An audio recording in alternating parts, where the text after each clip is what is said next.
Hi!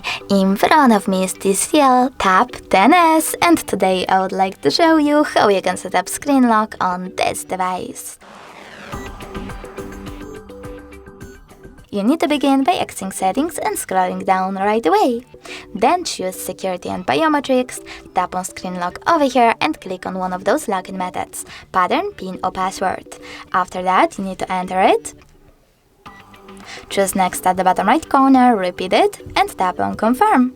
Over here, answer this question: when your device is locked, how do you want notifications to show?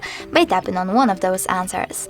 I don't want any, so I'll go with don't show notifications at all, and click on done at the bottom right corner.